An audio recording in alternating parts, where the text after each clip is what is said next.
ನಮಸ್ಕಾರ. ಕರ್ನಾಟಕ ಸರ್ಕಾರ ಒಂದು ವಿಶೇಷವಾದ ಅಧ್ಯಾಯಕ್ಕೆ ಪ್ರಾರಂಭವನ್ನು ಮಾಡ್ತಾ ಇದೆ.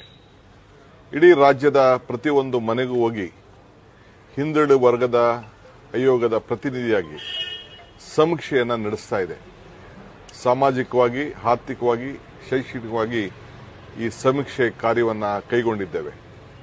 ಅದಕ್ಕೋಸ್ಕರ ಪ್ರತಿಯೊಂದು ಮನೆಗೂ ಕೂಡ ಯಾರ ಮನೆಯನ್ನು ಬಿಡಬಾರದು ಅಂತೇಳಿ ವಿದ್ಯುತ್ ಶಕ್ತಿಯ ಮೀಟರ್ ಅನ್ನ ಇರುವಂತ ಮನೆಗಳಿಗೆ ನಿಮ್ಮ ಬದುಕಿಗೋಸ್ಕರ ಈ ಸಮೀಕ್ಷೆ ಎಲ್ಲ ವರ್ಗದ ಜನರಿಗೆ ಸಮಾನತೆಯನ್ನು ಕೊಡಲಿಕ್ಕೋಸ್ಕರ ಈ ಸಮೀಕ್ಷೆಯನ್ನು ಹಮ್ಮಿಕೊಂಡಿದ್ದೇವೆ. ದಯವಿಟ್ಟು ತಾವೆಲ್ಲ ಸಹಕಾರವನ್ನು ಮಾಡಬೇಕು ಅಂತ ಹೇಳಿ ಎಲ್ಲ ಜಾತಿ, ಎಲ್ಲ ಧರ್ಮದವರು ಕೂಡ ಈ ಒಂದು ದೊಡ್ಡ ಐತಿಹಾಸಿಕವಾದಂತಹ ಅವಕಾಶವನ್ನು ನಾವು ಮಾಡಿಕೊಟ್ಟಿದ್ದೇವೆ.